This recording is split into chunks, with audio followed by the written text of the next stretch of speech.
Jail से ले आने वाला प्रभु यीशु मसीह आदि पवित्र नाम में सब पवित्र लोगों को स्मरण देता हूँ। प्रभु की बड़ी दया है कि और भी एक दो पुनरुत्थान का पवित्र दिन प्रभु का पवित्र उपस्थिति में बड़ी आनंद के साथ आकर के प्रभु का महिमा करने के लिए प्रभु ने कृपा दी। मसीह जीवन आनंद का है कि नहीं? तो प्यार का सागर है। कितना अच्छा गीत है ना, तो प्यार का सागर है। जहाँ पर प्यार है वहाँ पर आनंद है कि नहीं? प्यार है कि नहीं? प्यार जहाँ पर है पक्का आनंद है। स्वर्ग एकदम प्यार में भरा हुआ है। परमेश्वर प्यार प्रेम है, तो वहाँ पर पूरा प्यार का सागर है। तो प्यार का सागर में हमारे दिल कैसे होना चाहिए? तैरना चाहिए, है ना, एकदम उमड़ना चाहिए। आप कोई भी व्यक्ति विजय पाना चाहता है, हारा हुआ व्यक्ति को विजय कैसे पाएगा कभी पूछता है? 1000 बार हार गया, अरे विजय कैसे पाएगा? थोड़ा बताए बताए बताए। हारा हुआ व्यक्ति कभी नहीं बोलेगा। अभी विजय पाना है तो विजय पाए हुए लोगों को पूछो। और दुनिया में वास्तव में विजय पाया हुआ एकमात्र व्यक्ति वो प्रभु यीशु मसीह।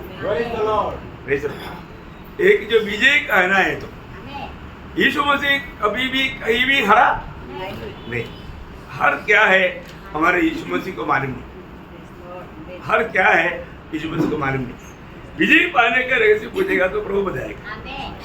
एक कितना अच्छी बात है। इसका मतलब एक मसीह जीवन वास्तव में एक विजय का जीवन है और विजय का आनंद के साथ रहने वाला जीवन है ना। जब पौलुस को बंदीगृह में जब डाला, पौलुस का बंदीगृह का वो एक गड्ढा है। वो गड्ढा कैसा गड्ढा मालूम है? एक आदमी सिर्फ खड़ा रह सकता, बैठ नहीं सकता है, और ऊपर कोई स्वयं नहीं आ सकता। कितना भी कोशिश करेगा तो वहां से ऊपर नहीं आ सकता। अभी आप देखो ऐसा कि गड्ढे में आप गहराई में गिराया जाएगा तो क्या रहेगा अवस्था? आप थोड़ा भावना करके देखो, वहां पर भी रह करके पौलुस बोलता है आनंद करो। क्या करो? आनंद करो, प्रभु में आनंद करो। मैं गड्ढे में नहीं, मैं मसीह में हूँ। तो है प्रतिकूल की खाई में, इतनी भयंकर गड्ढे में, है ना, भयानक अनुभव में भी पौलुस बोलते हैं इधर अनुकूल परिस्थिति में होकर के आनंद करो, बोलने से लोग आनंद नहीं, है ना। इतना दुख वाला बात है। प्रियो, अपने जीवन में हम प्रभु में आनंद करना, हम प्रभु में है ना। प्रभु ने जब इस्राएल लोगों को छुड़ाने के समय में मिस्र की गुलामी से, उस समय में प्रभु ने उनको दिया हुआ व्यवस्था में जब निर्गमन उसका 12 अध्याय उसका 14 निर्गमन उसका 12 अध्याय का 14। और वह दिन तुमको स्मरण दिलाने वाला ठहरेगा और तुम उसको यहोवा के लिए पर्व करके मनाना। मतलब वो दिन को तुम यहोवा के लिए पर्व करके मनाना। देखिए बहुत बड़ी बात है प्रियो। प्रभु से छुटकारा पाया हुआ लोगों का जीवन एकदम मतलब इतना आनंद से उमड़ने वाला जीवन रहना चाहिए। आनंद से उमड़ने वाला प्रभु ने एक क्लियर व्यवस्था दिया।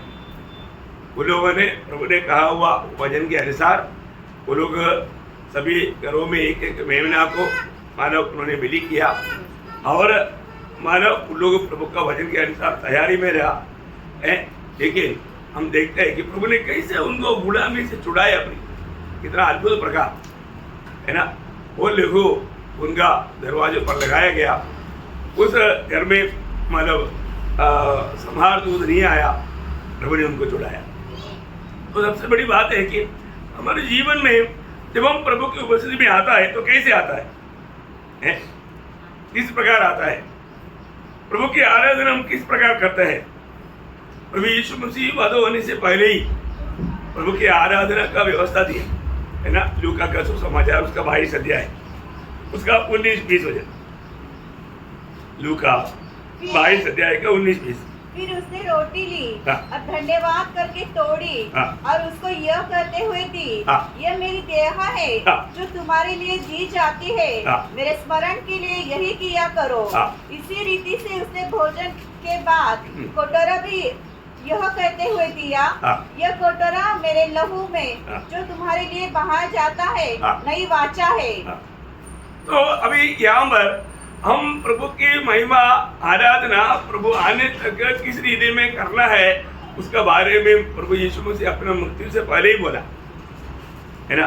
हमारे लिए प्रभु क्या करने वाला है, उसका पवित्र देह हमारे लिए तोड़ा जाएगा, उसका पवित्र लहू हमारे लिए बहाया जाएगा, उसको एक उत्सव रीति में हमें मनाना है। बहुत बड़ी बात है, हमें बहुत आनंद के साथ ये सत्य पर विश्वास करने के लिए प्रभु ने हमें कृपा दिया है ना। ये वचन प्रभु ने हम तक पहुंचाया। हम लोग जब भी प्रभु को उपस्थिति में आता है तो मुझे बचाने के लिए प्रभु ने कितना बड़ा प्यार दिया, वो प्यार को याद करते हुए वो प्यार में विवेश होकर के आना चाहिए है ना। बहुत बड़ी बात है। आत्मीय जीवन बिल्कुल ये मतलब दुनिया के लोग समझ नहीं सकता, एकदम अलग दर्जा का एक जीवन है ना। ऐसे एक जीवन मेरा है कि नहीं, ये बात को हमें परख देखना। व्यक्तिगत जीवन में प्रभु के साथ सच्चा गहरा नाता जोड़कर प्रभु को किस रीति में महिमा करके जीवन बिताना चाहिए। मैं प्रभु को बहुत धन्यवाद देता हूँ। मतलब अनेक लोग जब इस पर्व या इस सगा का अनुभव पाने वाले लोगों का एक खूबी मैं आपको बताना चाहता हूँ। लोग आपको मालूम है एदन का अर्थ क्या है? आनंद। लेकिन वहां पर आनंद कब नष्ट हुआ? पाप किया तो है ना। नहीं तो आदम हवा कैसे था? बहुत आनंद था, बहुत आनंद था, एक दूसरे से बहुत प्यार था। लेकिन जैसे पाप आ गया तो वहां पर उनके अंदर डर भी आ गया। यहाँ पर पाप रहते वहां पर क्या होता? डर भी आता। आप देखो उनका आनंद बुझ गया, एक पाप ने उनका आनंद को बुझा लिया। देखा तो आज प्रभु की उपस्थिति में लोग जब आता है तो उनके जीवन में हम देखते हैं कि वो आनंद से नहीं आता। क्यों नहीं आता? जीवन को परख कर हम लोग जब प्रभु की उपस्थिति में आता है, खास करके मैं आपको बताना चाहता हूँ, हर रोज प्रभु हमको जय के उत्सव के साथ ले चलता है। लेकिन मेरे जीवन प्रभु ले चलने वाला एक जीवन है क्या, ये बात को हमें परखना। जब पहला कुरिन्थी उसका 5 अध्याय का 7 वचन, पुराना खमीर निकाल कर अपने आप को शुद्ध करो। देखा, पुराना खमीर निकालना। खमीर क्या है? पाप है। खमीर पाप को दिखाता है। प्रयोग हमारे जीवन में कोई भी प्रकार का पुराना खमीर ना रहे। हम लोग अपने जीवन में एक सच्चा विजयी जीवन पाना चाहते हैं तो हमारे जीवन में खमीर एक नहीं, ये बात को देखना। हमारा पुराना जीवन का बातें हमारे जीवन में नहीं होना चाहिए। और ऐसा कोई बात रहेगा तो पुराना है ना, पाप का जीवन, पुराना कुछ गलत उपदेश की बात, ऐसा कोई भी बात रहेगा तो वो सच्चा प्रभु को महिमा देने वाला आराधना अर्पण नहीं कर पाएगा। इसलिए बोलता है कि तुम क्या करना है, तुम्हारा पुराना उस खमीर को दूर करो। और आगे पढ़ना, करो कि नया गूंदा हुआ आटा बन जाओ, ताकि तुम अखमीरी हो। तुम अखमीरी हो। देखा, तुम अखमीरी हो बोलने का मतलब तुम्हारे जीवन में किसी प्रकार का पाप रहने ना देना। तुम्हारा जीवन में किसी प्रकार का पाप ना रहने देना। और पाप है करके मालूम है तो उसको बात प्रभु के सामने कबूल करके उसे हमें क्षमा प्राप्त करके याव बांध करके आना चाहिए। हमें अपने जीवन को परखना पड़ेगा। हम कैसे भी आ गया, किसी प्रकार भी आकर के प्रभु की आराधना करेंगे सोचता है तो इससे बड़ा धोखा कुछ भी नहीं है ना। आराधना का एक सच्चा तैयारी चाहिए है। मेरे जीवन में मैं आज प्रभु को भेंट करने के लिए जाता है तो मेरा अवस्था क्या है, मेरा दिल क्या गवाही देता है, ये बात को हम लोग परखना चाहिए, हम लोग जांचना चाहिए। किसी प्रकार भी आएगा तो प्रभु उस आराधना को ग्रहण नहीं करेगा। आज बहुत लोग प्रभु के उपस्थिति में आने से पहले शायद घर में लोग इतना समय नहीं लेता होगा, इसलिए मैं हमेशा बोलता हूँ थोड़ा 5 मिनट पहले आकर के कम से कम प्रभु के उपस्थिति में बैठ करके अपने को छुटकारा दिया हुआ हमें मिला हुआ ये उद्धार कोई हल्की बात है क्या? जीवन भर परिश्रम करने से भी हमें नहीं मिलता है। प्रभु ने हमें मुफ्त में दिया, उसका मतलब उसका दाम नहीं, ऐसे नहीं। आज भी बहुत लोग जो उद्धार पाए हुए लोग हैं वो प्रकाश को प्राप्त नहीं किया है ना।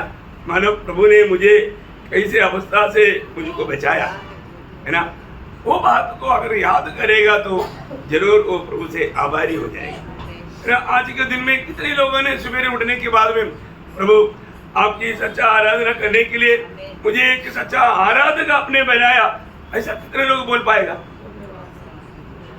जो उद्धार पाए हुए लोग यहाँ पर ऐसे ही आराधना नहीं कर पाएगा, वो स्वर्ग में भी आराधना नहीं कर पाएगा।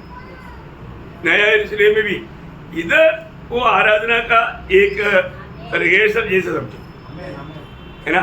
हम लोग जब प्रकाशित वाक्य के 22 अध्याय का 3रा वचन में क्या पढ़ता?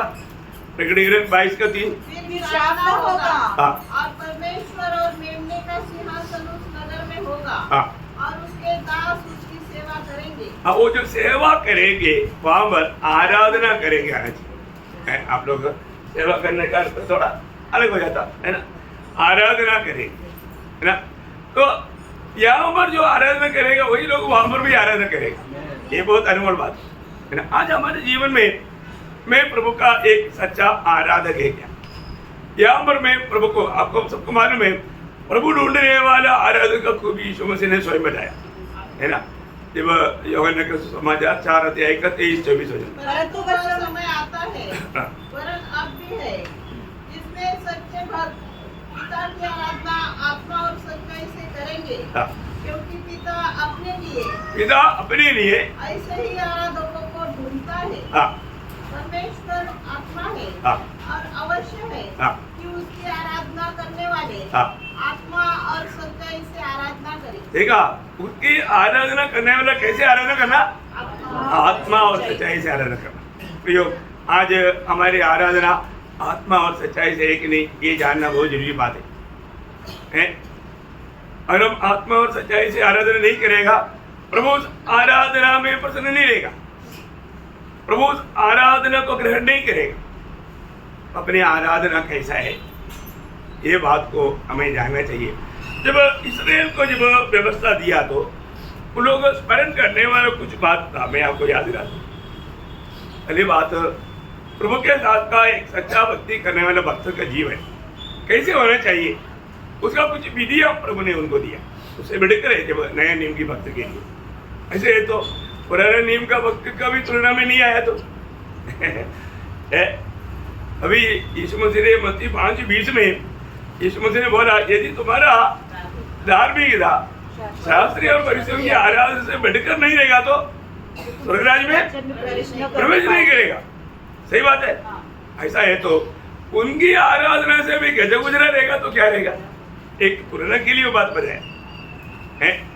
हमारी आराधना इतना मतलब ऊंचा दर्जा का होना चाहिए, वो प्रभु का मांग है। प्रियो, प्रभु जो चाहता है वो अवस्था में हम प्रभु की आराधना नहीं किया तो उसको एक सच्चा आराधना नहीं बोलता। तो उस आराधना में याद रखने वाला कुछ बात वहां में प्रभु ने व्यवस्था दिया। पहली बात, व्यवस्था वर्णन उसका 8 अध्याय का 2 वचन, स्मरण रख कि तेरा परमेश्वर यहोवा उन 40 वर्षों में तुझे सारे जंगल के मार्ग में से इसलिए ले आया है कि वह तुझे नम्र बनाए और तेरी परीक्षा करके वह जान ले कि तेरे मन में क्या क्या है और कि तू उसकी आज्ञाओं का पालन करेगा या नहीं। देखो, उसकी आज्ञा का पालन करेगा कि नहीं, तो मतलब क्या है कि एक सच्चा आराधक प्रभु का आज्ञा का पालन करने वाला होना चाहिए। क्या है? प्रभु का आज्ञा का पालन करने वाला। देखिए, हम लोग मैं प्रभु में आया, प्रभु में आने के बाद में मैं प्रभु का सत्य वचन के आधार में प्रभु में जीवन नहीं बिताता तो वो एक बहुत बड़ा एक धोखा है। हम लोग प्रभु में कैसे जीवन में जाता। प्रभु ने हमें क्लियर व्यवस्था दिया प्रियो, क्लियर व्यवस्था दिया। हमारा मसीह जीवन में रोज के जीवन कैसे होना चाहिए है। प्रभु के पीछे है तो लूका 9 अध्याय का 23 होते। उसने सबसे कहा, यदि कोई मेरे पीछे आना चाहे तो अपने आप से इनकार करे और प्रतिदिन अपना क्रूस उठाए हुए मेरे पीछे हो ले। देखा, सरल बात है। कितने लोगों ने ये बात याद करके, ये बात स्मरण आ करके कितना साल हो गया प्रभु में आने के बाद है। प्रभु में आने के बाद मसीह, जो मसीह कहलाता है, इसका अर्थ क्या है? मसीह के पीछे चलने वाला, उसको मसीह बोलते हैं। कौन है? मसीह के पीछे चलने वाला। तो मसीह के पीछे चलना है तो व्यवस्था क्या है? आपको बाइबल में लिखा है क्या है? सूली रहकर चलना। सूली रहने वाला फिर अपना मर्जी में नहीं चलेगा, यीशु मसीह के लिए मरने के लिए तैयार। सही बात है? भयानक बात है हमारे जीवन में। अगर हम इतना सरल बात को, यूहन्ना इसलिए बोलता है ना, यूहन्ना का पहला पत्र उसका 2 अध्याय उसका 3 से 5 वचन पढ़। यदि हम उसकी आज्ञाओं को मानोगे तो इससे हम जान लेंगे कि हम उसे जान गए हैं। जो कोई ये कहता है मैं उसे जान गया हूँ और उसकी आज्ञाओं को नहीं मानता, वो झूठा है। देखा, मैं मसीह में हूँ, मैं उद्धार पाया, मैं प्रभु को जानता हूँ, परंतु उसका वचन नहीं मानता। प्रभु का वचन कहता है वो झूठा है और उसमें सत्य नहीं, पर जो कोई उसके वचन पर चले, परंतु जो कोई उस पर उसका वचन पर चले, उसमें सचमुच परमेश्वर का प्रेम सिद्ध हुआ है। सचमुच में वो प्रभु का प्रेम में बना हुई थी। और आगे इससे हम जानते हैं कि हम उसमें हैं। जो कोई ये कहता है, बस देखो, बहुत बड़ी बात है फिर हमारे जीवन में ये वचनों को ठीक से जानना। यूहन्ना का सुसमाचार में उसका 8 अध्याय उसका 55 वचन पढ़ना 55। तुमने तो उसे नहीं जाना, परंतु मैं उसे जानता हूँ। देखो अभी यहाँ पर ये यीशु मसीह का शब्द है। पिता को तुम लोगों ने नहीं जाना, परंतु मैं पिता को जानता हूँ। उसका प्रूफ क्या है? आगे यदि मैं कहूँ कि मैं उसे नहीं जानता, तो मैं तुम्हारी तरह झूठा ठहरूंगा, परंतु मैं उसे जानता और उसके वचन पर चलता हूँ। मैं उसको जानता है, इसलिए क्या करता मैं? उसके वचन पर चलता। ये बात है हमारे जीवन में। मैं प्रभु में है, परंतु मैं कभी प्रभु की इच्छा ढूंढता नहीं, मैं मेरी इच्छा में चलते रहता हूँ। सच में कितना बड़ा धोखा है ना। हमारे प्रति हम प्रभु की इच्छा जानने में, उसको मानने में उलझा ही है क्या? आज लोग बोलता है देखो हमने प्रभु को दिल दिया है, अभी हमारे ऊपर ज्यादा कुछ ऐसा बोझ मत रखो। बोझ है क्या ये बात? नहीं। आप प्रभु के वचन के आधार में अपने जीवन को सही नहीं करता, प्रियो आपका मसीह जीवन आप बहुत धोखे में है। यीशु मसीह के नाम बोल करके आप भयानक सजा के लिए जा रहा है। प्रभु में आने के बाद में क्लियर व्यवस्था है, वो व्यवस्था पालन करने के लिए अगर हम तैयार नहीं है तो व्यक्ति आखिर में धोखा खाएगा, है ना। अपना दिल क्या गवाही देता है? लोग दिल की बात तो नहीं बोलेगा, बाहर से दिखावा करेगा, परंतु आपका दिल जरूर गवाही देगा कि मैं सही में प्रभु का मार्ग में नहीं है। प्रियो प्रभु को प्रेम करने वाला उसका वचन को छोड़ करके जी नहीं सकता। आज कई लोग प्रभु को मसीह में आने से पहले आज वचन पढ़ा भी नहीं होगा। पढ़ा? प्रभु ने आपसे बात किया? कई लोग प्रभु की बातें नहीं सुनता क्योंकि वचन पढ़ता ही नहीं। जो भी व्यक्ति वचन पढ़ेगा प्रभु उससे बात करेगा। यहाँ पर पहली बात प्रभु का वचन कहता है कि वो जो भी सच्चा आराधक है वो प्रभु का वचन का पालन करेगा। दूसरा वामर वही 8 अध्याय का दूसरा वचन का पीपट वावर एक बार पढ़ना। तुझे नम्र बनाए हाँ। और तेरी परीक्षा करके यह जान ले हाँ। कि तेरे मन में क्या क्या है हाँ। और कि तू उसकी आज्ञाओं का पालन करेगा या नहीं। बोलने का अर्थ तुझे चलाए हुआ विधियों को तुम जानना और उसको याद रखना, उसको याद रखना। प्रभु बोलता है कि प्रभु ने हमें कैसे कैसे चलाया, प्रिय हमें चलाया हुआ प्रभु को हम जरूर स्मरण करना। प्रभु ने हमें कितनी प्रकार का विभूति से बचाया, बीमारियों से बचाया, है ना। कोरोना आया गया, प्रभु ने बचाया कि नहीं? ऐसे कितनी विभूतियों से प्रभु ने बचाया, परंतु प्रियो हम लोग वो बात को स्मरण नहीं करते। थोड़ी देर के लिए याद करता, इसके बाद में हम लोग वो बात को भूल जाता। प्रभु जो भी उपकार किया है वो बात को हम भूलना नहीं, हमेशा स्मरण रखना और हम प्रभु को धन्यवाद देना। प्रभु के साथ एक सच्चा आभारी दिल हमारा होना चाहिए। मैं इसलिए आपको बोला, प्रभु की ओर से चलाए जाने वाला जीवन जय उत्सव का जीवन है ना। कितना भी तकलीफ रहेगा तो भी उसका दिल आनंद से उमड़ते रहेगा। आज मुझे मैं आपको मतलब मैं अपना तकलीफ थोड़ा सा बता देता हूँ। मेरे को भी बोलने के लिए बहुत तकलीफ है, लेकिन मेरा शब्द आप लोगों को क्लियर समझ में आ रहा है ना। क्यों बोलने के लिए तकलीफ है? मेरा वो अंदर का वो जो एक दांत टूट गया और वो एकदम सुई जैसा खड़ा है। मेरा दांत को ये कर रहा है तो मेरे को बोलने के लिए बहुत तकलीफ है, लेकिन प्रभु में सहारा लेकर के प्रभु का सामर्थ्य में बोल। नॉर्मल हिंदी में मैं ऐसा बात कर ही नहीं पाया, तो मैं प्रभु को धन्यवाद देता हूँ। एक बात मैं आपको कहना चाहता हूँ, अभी भी मैं प्रभु में बहुत आनंदित है। हर एक रीति में हम लोग प्रभु में आनंद लेना, क्योंकि दूसरा अध्याय का 14 वचन, परंतु परमेश्वर का धन्यवाद हो जो मसीह में सदा हमको जय के उत्सव में लिए फिरता है और अपने बस मतलब हमें कैसे लेके बढ़ता? जय के उत्सव में, जय उत्सव में। जय उत्सव में चलने वाला व्यक्ति कैसे रहेगा? कितना आनंदित रहेगा ना। बहुत उसका चेहरे में देखने से मालूम पड़ता है।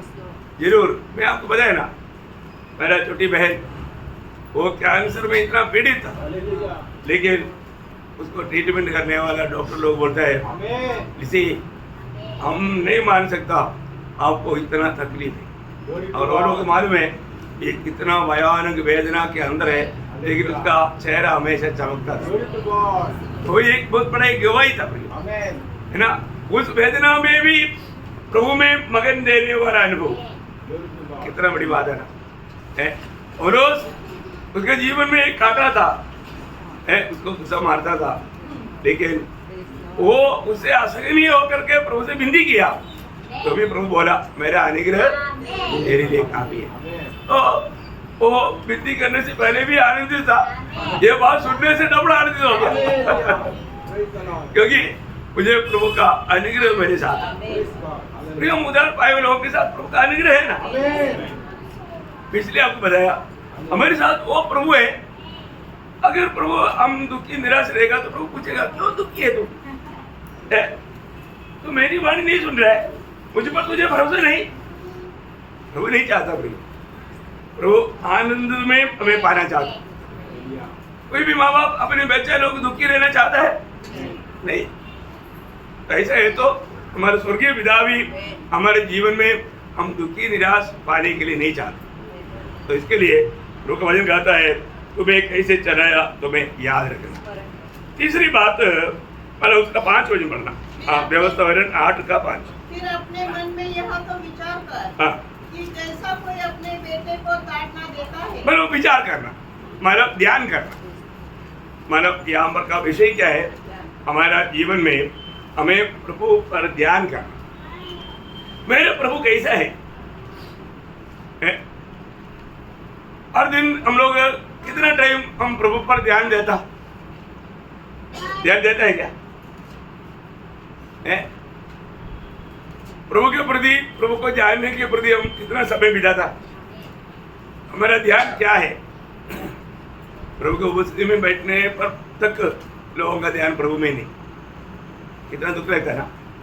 प्रेरित पौलुस से एक बड़ा गवाही दिया हुआ शब्द आपको याद होगा, पहला कुरिन्थी उसका 2 अध्याय का 2 वचन। क्योंकि मैंने यह ठान लिया था हाँ। कि तुम्हारे बीच हाँ। यीशु मसीह हाँ। वरन क्रूस पर चढ़ा हुए मसीह को छोड़ हाँ। और किसी बात को न जान। देखा, मतलब उसका कोच, उसका ध्यान सब कुछ है, यीशु मसीह है। प्रियो, प्रभु में आने के बाद हमारा कोच क्या होना चाहिए? प्रभु यीशु मसीह। प्रभु यीशु मसीह। मैं यीशु मसीह को अधिक जानूं, मैं यीशु मसीह को अधिक प्राप्त करूं। वही एक बात को फिलिपियों का मंडली को लिखने के टाइम पर वो कहता है, उसका 3 अध्याय उसका 8-9 वचन में, वरन मैं अपने प्रभु यीशु मसीह की पहचान की उत्तमता के कारण हाँ। सब बातों को हानि समझता हूँ, हाँ। जिसके कारण मैंने सब वस्तु की हानि उठाई हाँ। और उन्हें कूड़ा समझता हूँ, हाँ। जिससे मैं मसीह को प्राप्त करूँ। देखा, जिससे मैं मसीह को प्राप्त करूं हाँ। और उसमें पाया जाऊँ। मसीह में पाया जाऊं। ओह, क्या आगे रहे हम कहाँ पर पाया जाना है? मसीह में पाए जाए और मसीह को प्राप्त करना।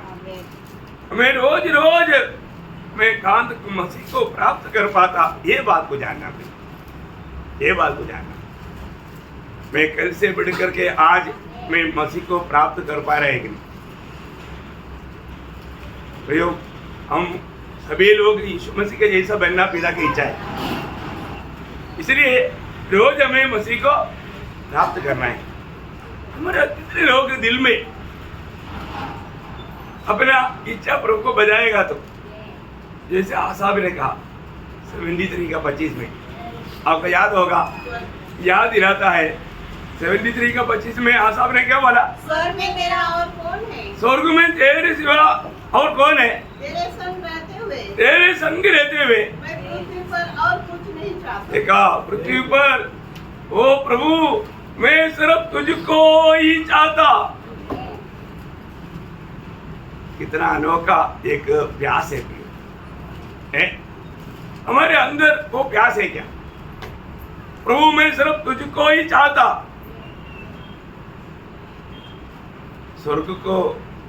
स्वर्ग बनाने वाला कौन है?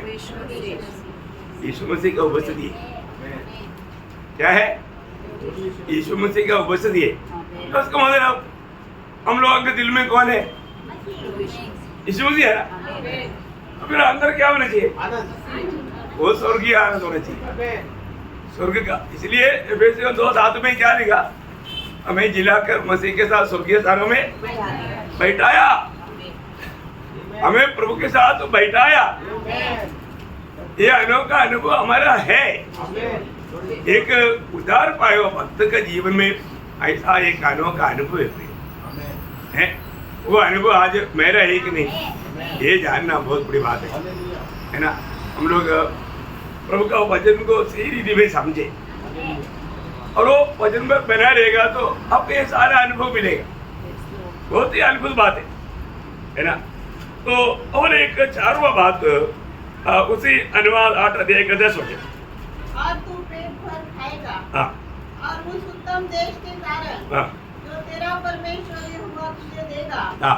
उसे धन्य मानेगा। हाँ, बोलेगा तो हमेशा प्रभु से पाया हुआ उपकारों के प्रति प्रभु को धन्यवाद देते रहे, स्तुति करना है।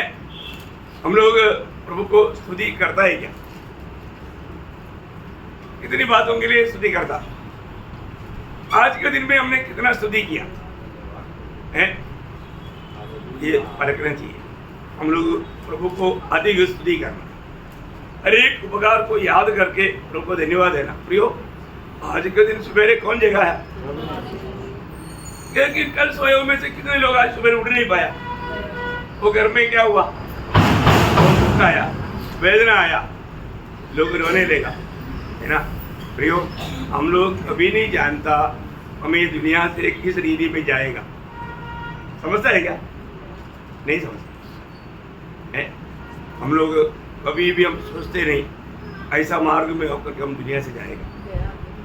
हमारे बीच में कितने लोगों का मृत्यु हुआ, उन लोगों ने कभी प्लान किया था ऐसा हुआ क्या? नहीं। शायद हम प्लान करेगा हम घर में रहते रहते या चारपाई पर रहते रहते चले जाए, ऐसा होना जरूरी है? नहीं। मृत्यु कभी भी आएगा, इस प्रकार भी आ सकता है। लेकिन हमारे जीवन में प्रभु के साथ एक सच्चा नाता जोड़कर जीवन बिताने वाला आखिर में भी प्रभु को धन्यवाद देकर जाएगा। वो प्रभु में बहुत आभारी रहेगा। प्रभु के वचन में प्रभु का हमारे प्रति इच्छा, प्रभु में चुना हुए लोगों के प्रति इच्छा, जब पहला थिस्सलुनीकियों 5 अध्याय 16, 17, 18 वचन में जब कहता है सदा आनंदित रहो, सदा आनंदित रहो, निरंतर प्रार्थना में लगे रहो, निरंतर प्रार्थना में लगे रहो, हर बात में धन्यवाद करो, हर बात में धन्यवाद करो, क्योंकि तुम्हारे लिए मसीह यीशु में हाँ। परमेश्वर की यही इच्छा है। ये बात वचन पढ़ा कभी आपने? यहाँ पर दिया हुआ ये तीनों कार्य करने के लिए हमें उत्साह है। इतना सरल बात प्रभु ने बोला, फिर भी हम करता है क्या? हर बात में धन्यवाद करो।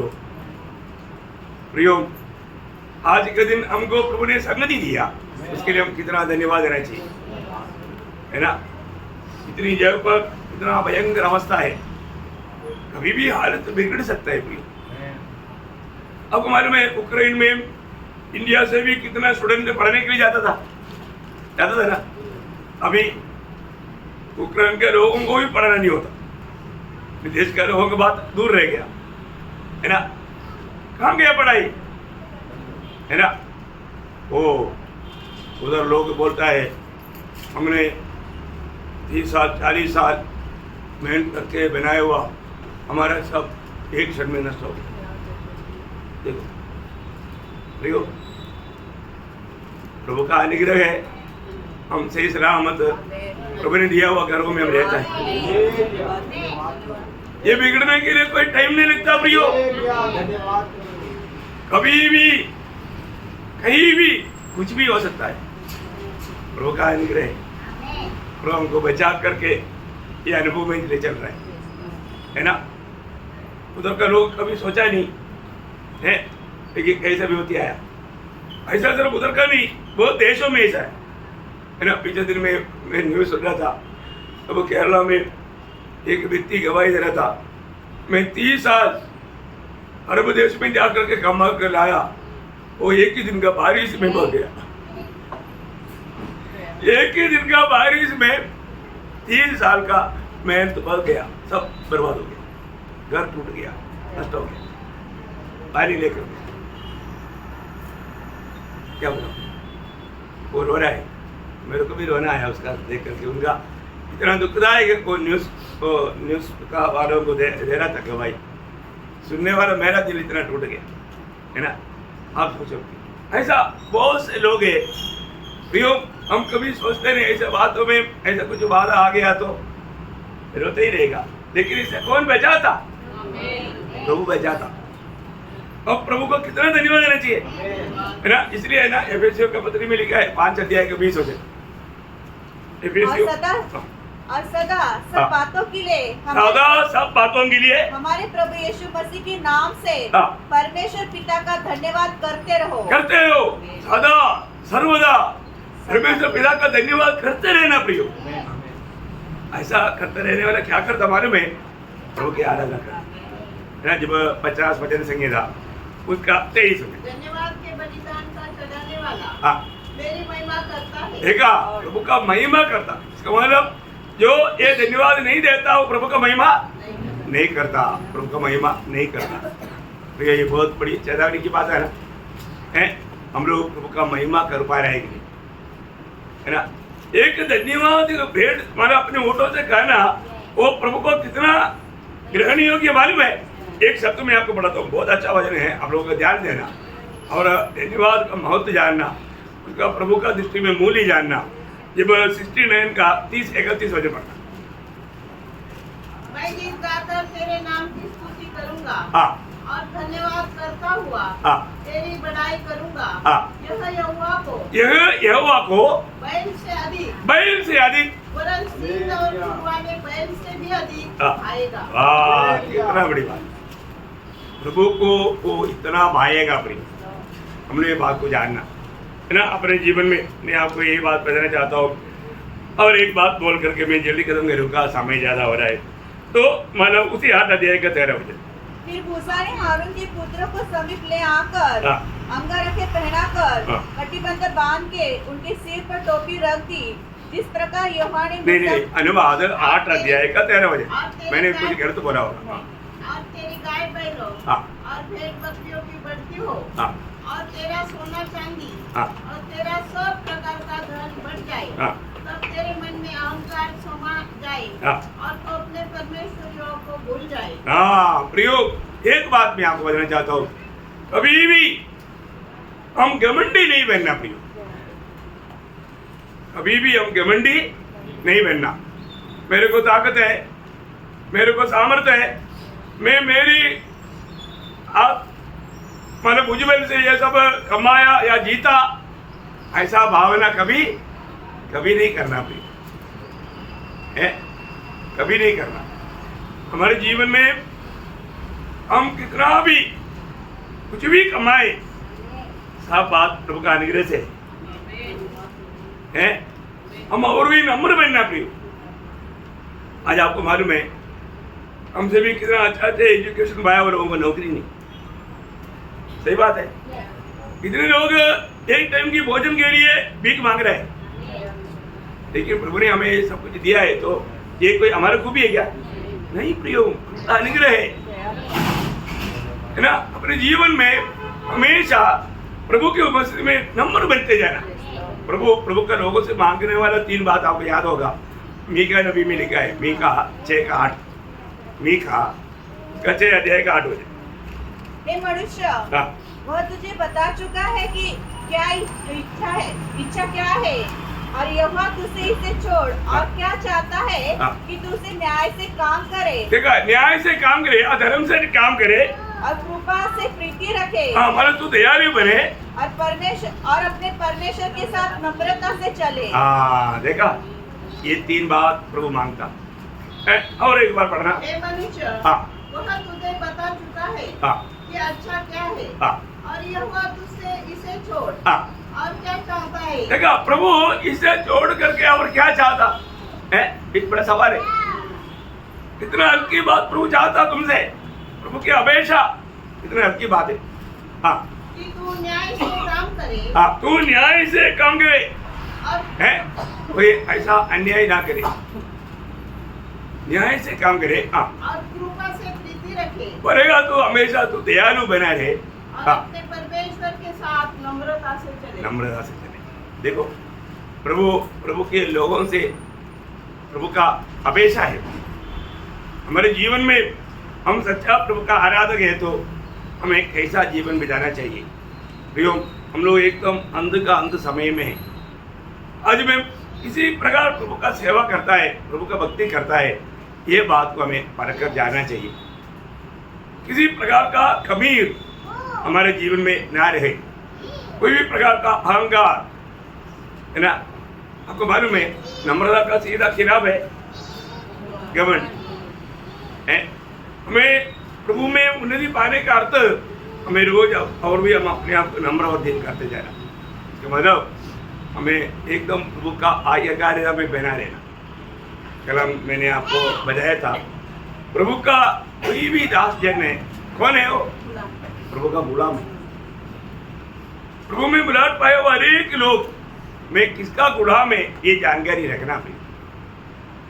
आप मानो ना मानो, आप एक गुलाम है।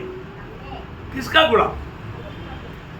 प्रभु का गुलाम, नहीं तो पाप का है। जब रोमियो 6 अध्याय का 16 वचन का भी पाठ आपको याद होगा, फिर भी आप पढ़ सकते हैं। चाहे पाप के हाँ। जिसका अंत मृत्यु है, हाँ। चाहे आज्ञाकारिता के हाँ। जिसका अंत धार्मिकता है। हाँ, वो गुलाम शक्ति भी आना चाहिए ना। पढ़ लो, पूरा पढ़। क्या तुम नहीं जानते हाँ। कि जिसकी आज्ञा मानने के लिए हाँ। तुम अपने आप को हाँ। दासों के समान सौंप देते हो। देखिए यहाँ पर जो भी दास शब्द आया वहाँ पर गुलाम डूलोस वो शब्द है। तो मराठी में हाँ। ज्याचा परिणाम मरण आहे हाँ। अशा पापाचे गुलाम हाँ। किंवा ज्याचा परिणाम नीतिमत्व आहे हाँ। अशा आज्ञा पालनाचे तुम्ही गुलाम आहात। हाँ देखा गुलाम आओ, देखा कई कई परिभाषा में बराबर आया। प्रियो आज आप गुलाम है, अपने आप को गुलाम समझता है। कई लोग ये शब्द को शायद नहीं समझे, है ना। आपको मालूम है एक गुलाम के जीवन में उसका कुछ इच्छा रहता है क्या? उसका कुछ मांग रहता है क्या? नो मांग, नो इच्छा। वो हमेशा एक ही बात पर खुश रहता, अपना स्वामी की आनंद। क्या है? स्वामी का आनंद। अपने स्वामी की आनंद। प्रियो हम प्रभु में आने के बाद हमारा दिल की गहराई से यदि हम प्रभु के आनंद ना चाहने वाला जीवन है तो एक सच्चा आराधना का जीवन नहीं, सच्चा भक्ति का जीवन नहीं है। मेरा इच्छा, मेरा मनमानी नहीं प्रियो, ये बात तो मसीह जीवन में है ही नहीं। ऐसे लोग स्वर्ग में नहीं मिलेगा, नया यरूशलेम में नहीं मिलेगा। ये सब इधर ही कदम करना, भाई इधर ही कदम करना। मूल्यवान मोती पहनना है तो वहां पर एक मृत्यु है। तो आज क्लास में आपको बताया तो बहुत बड़ी बात है। अपने जीवन में हमें रोज मरना है, हमारी इच्छाओं के लिए मरना है प्रियो। हमें प्रभु की इच्छा को ही स्थान देना। तो मैं आज प्रभु की इच्छा में नहीं है तो मैं प्रभु के पीछे है करके कहना तक धोखा है। मतलब मैं आज किसका गुलाम है? मैं सच में प्रभु का गुलाम है क्या? मैं तो मैं पाप का गुलाम है। यहूदी लोगों ने बोला हम किसी का गुलाम नहीं रहा, लेकिन प्रभु ने उनको समझाया कि तुम पाप का गुलाम है। तो आज भी कितने लोग जाने अनजाने अपने आप को मसीह या विश्वासी कहता है, लेकिन वो पाप का गुलाम है। पाप उन पर प्रभुता कर रहा है, प्रभु की महिमा उनका जीवन के ऋषि नहीं। सब अपनी स्वार्थता में अपनी इच्छा के लिए जीवन बिताता है। ऐसा कुछ बात हमारे जीवन में है कि नहीं? ये बात को आज इस पुनरुत्थान का दिन में पवित्र लोग परखना है। मेरे जीवन में मैं एक सच्चा आराधक है क्या? मैं एक सच्चा आराधक बनना है तो मुझे प्रभु का इच्छा जानने में, मानने में मेरा दिल तैयार रहना चाहिए हमेशा। मैं प्रभु की इच्छा को मालूम करूं, प्रभु मैं क्या करूं, प्रभु मुझे क्या करना है। हमेशा प्रभु को पूछते हुए कदम बढ़ाना, वह मसीह जीवन। आज हमारे जीवन कैसा है प्रियो? आप प्रभु में आने के बाद में इसको एक हल्का ना जानो। प्रभु हमें कितना अच्छा अनुकूल परिस्थिति बना कर देता है, तो भी हमें प्रभु का वचन को मानने के लिए उत्साही नहीं। ऐसा है क्या? नया नियम का शुरुआत का मंडली बहुत आदर्शमय मंडली था, है ना। वो मंडली का खूबी जब प्रेरितों का दूसरा अध्याय उसका 41-42 अतः जिन्होंने उसका वचन ग्रहण किया, आप बोलने का अर्थ नया जन्म पाया, वचन ग्रहण करने का अर्थ उद्धार पाया, नया जन्म पाया। हाँ, उन्होंने बपतिस्मा लिया। देखा, जो भी नया जन्म पाया उन्होंने क्या किया? बपतिस्मा बपतिस्मा लिया है। प्रभु का आज्ञा माना, तो मतलब मैं प्रभु को प्रेम करता है वो बात को प्रकट किया। हाँ, और उसी दिन 3000 मनुष्य के लगभग उनमें मिल गए। हाँ, प्रभु ने उनको मंडली में मिलाया। क्या किया? मंडली में मिलाया। हाँ, आगे और वे प्रेरितों से शिक्षा पाने। देखा, मंडली जीवन में आने के बाद में फिर अपने मनमानी में गया, ऐसे नहीं। क्या किया? प्रेरितों का शिक्षण। आपको मालूम है प्रेरितों का शिक्षण ये मसीह जीवन का नेव है। आज बहुत लोग शिक्षण पाने के लिए तैयार नहीं, उनको शिक्षण नहीं चाहिए। कितना दुख है। प्रभु में आने के बाद में हमें शिक्षण पाना कितना जरूरी बात है। प्रेरितों से शिक्षण पाने और संगति रखने। संगति, कई लोगों को उद्धार पाने के बाद में संगति का कोई महत्व नहीं। ऐसा जीवन एक ही विजयी जीवन नहीं हो सकता। आप देखो आप कितना संगति नष्ट करता, किसके लिए नष्ट करता? दुनिया के लिए, धन दौलत के लिए, दुनिया की सुखों के लिए, कल की चिंता के कारण। ये सब शैतान आता है। शैतान बहुत उपाय है। प्रभु का संगति को छोड़ देता। इतनी बात शायद मुझे सुनने वालों में कई लोग छोटी छोटी कारण बोल करके संगति को नष्ट किया। प्रियो, संगति के प्रति तड़प चाहिए, तड़प चाहिए, तड़प। मैंने आपको गवाही देता है, मेरे जीवन का अनुभव बताता है। हमारे जीवन में गवाही नहीं, अनुभव नहीं है तो हम बोलने के लिए योग्य नहीं। मेरे जीवन में जो नहीं है वो बात मैं बताने के लिए मुझे योग्यता नहीं है। हमारा कंपनी में आर्ट ऑफ इंस्ट्रक्शन बोलेगा तो जो सर्विस किया उनको मालूम। मैंने आप लोगों को ये गवाही दिया है। एक संभव नहीं, हजारों ऐसा अनुभव है। आर्ट ऑफ इंस्ट्रक्शन संडे, और वो लोग 9 बजे आएगा करके हमको ऑर्डर मिला, तो मैं 9 बजे तक यूनिफॉर्म में वहां पर खड़ा, और मेरा गाड़ी के अंदर एक शर्ट रखा हुआ था। 9 बजे नहीं आया तो मैं वहां से डूब गया, क्योंकि वहां पर 10 बजे आराधना है, करीब 20 मिनट का यात्रा है। मैं 9 बजे मैं वहां से डूबा, क्योंकि आधा घंटा पहले हमेशा मैं पहुंच रहा है, मेरा पहले का ही मेरा घर में। तो मैं वहां पर पहुंच गया। पहले से जाने के टाइम पर जैसा यूनिट से बाहर निकला, मैंने वो शर्ट पहना यूनिफॉर्म के ऊपर। आप लोगों को याद है ना, मेरे से मैं डिपो से कैसा मीटिंग करता था, यूनिफॉर्म के ऊपर शर्ट है ना, रस बदलने के लिए टाइम नहीं। प्रियो, संगति का तड़प, मैं आपको बताता हूँ क्या वो मालूम। इंस्टीट्यूशन टीम अभी उस टाइम नहीं आया, बाद में मालूम पड़ा 12 बजे वो लोग आ रहे हैं। अभी बनेगा तो उस मतलब कंपनी का हार्ट ऑफ द डिपार्टमेंट मेरे हाथ में है। वो लोग आएगा तो मुझको ही उसको रिप्लाई देना है, क्योंकि सेंट्रल लेडजर मेरे हाथ में है। तो अभी वो लोग आएगा तो सवाल का जवाब मुझको देना है। अभी वो लोग ढूंढ रहे हैं, मैं उधर नहीं।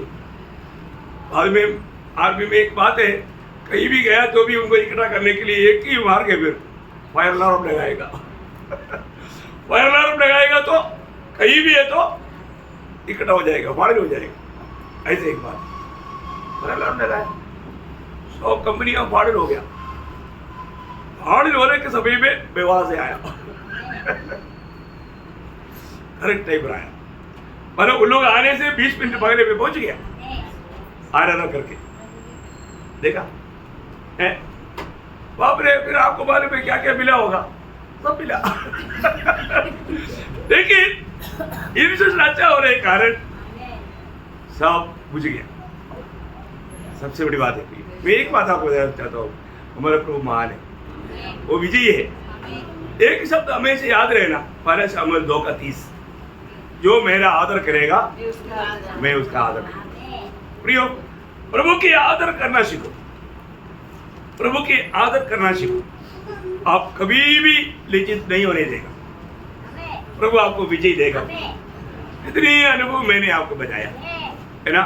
हम प्रभु का गवाह बनने का हो सकता है, हमें जरूर प्रतिकूल के बाद होता है, आता है, परंतु प्रियो, इसने शत्रु में से अबेदनगो को आग से बचाया है ना, जो दानियल को सिंह की गुफा से बचाया है ना, लाल साहब को पार करके चलाया, वो प्रभु आज भी हमारे साथ है ना, हमारे साथ है। प्रियो, हम कोई भी प्रतिकूल को देख करके डरने की जरूरत नहीं, प्रभु हमको पार कराएगा।